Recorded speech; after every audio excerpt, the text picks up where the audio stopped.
Hello and welcome to today's Nairobi News Bulletin. My name is Modoni Mushiri.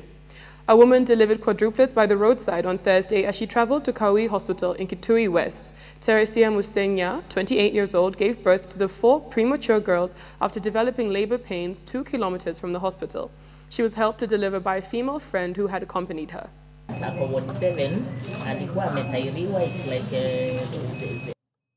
Jubilee-affiliated MPs from the Coast region have dismissed the kingpin status of Mombasa Governor Alan Hassi Joho.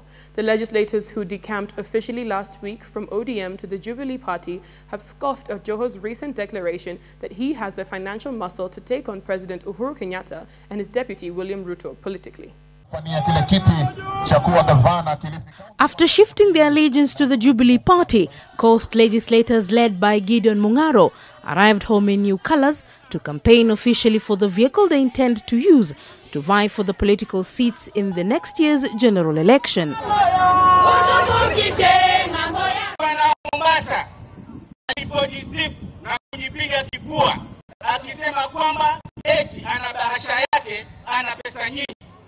Ni kwa sababu pesa hizo alisaidiwa yeye. Wale watu tunasimama nao ndio wanapita. Na hatufanyi mchezo. Na tunawatangazia rasmi kwamba lile chungwa jamanini Mama Chizuga lilishika. Akamuita Mustafa ili tukashika chungwa. Tukamua halikutoka hata tone. Sema kabisa wawa.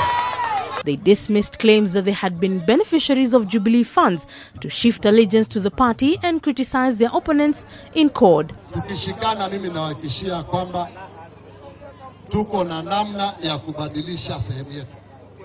Na mimi nataka kuambia wale wengine wote kutoka Rabai, Magarini.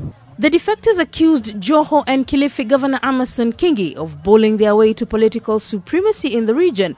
They now say they back Kwale Governor Salim Mvurya's decision to leave the orange fold and join a party with a development agenda for the people of the coast. And now Parliament has directed the Public Service Ministry not to pay a firm associated with former radio presenter Angela Agwenyi until the Ethics and Anti-Corruption Commission concludes investigations into her firm's contract. Public Accounts Committee Chairman Nicholas Gumbo asked the ministry not to release 212 million shillings balance out of the Box Solutions Limited until the Anti-Graft Watchdog files a report on how it secured the advertisement contract. Jubilee and court leaders are set for a showdown in Nairobi on Sunday after the two coalitions claim to have booked the same venue for a rally.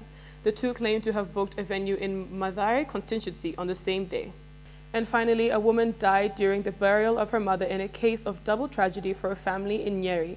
Residents of Gakindi village in Murkoini, who have gathered to bury the 72-year-old Esther Wanjiru, ended up burying her daughter Pauline Wangari. Wangari, 30, was found dead at their home minutes after her mother's coffin arrived for the funeral. The air was somber at Gakindu village. Family and friends gathered, looks of shock written on their faces. They had come to pay their last respects to 72-year-old Esther Wanjiru, but the news of Pauline's death was particularly brutal. As the preparations for Esther Wanjiru's funeral were underway, her daughter, Pauline Jerry, who was epileptic, collapsed when she saw her mother's coffin and was pronounced dead upon arrival at Mukurweini Sub-County Hospital.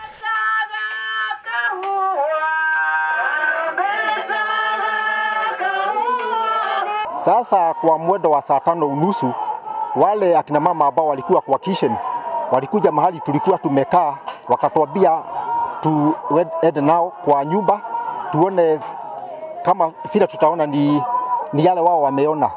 Sasa kuingia kwa nyumba tukamwangalia msichana, tukaona vile alikuwa amekaa ako na kitu, tukamguza, tukaona hayuko. The tragic event forced the family to make a decision that would see Esther and her daughter buried on the same day.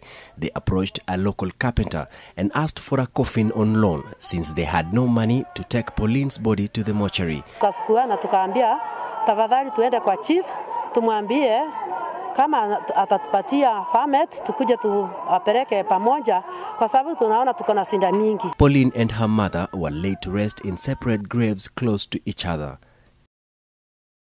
And that's it for us for now, but don't forget to catch Snappy 7 this Sunday at 1 o'clock when we feature Lolo Ray. For these and more stories, log on to www.nairobinews.co.ke. I'm Mudhoni Mushiri. Goodbye. My greatest asset, I feel like, is that I'm humble. I feel like it will, God willing, it will take me far because I've been through so many ups and downs.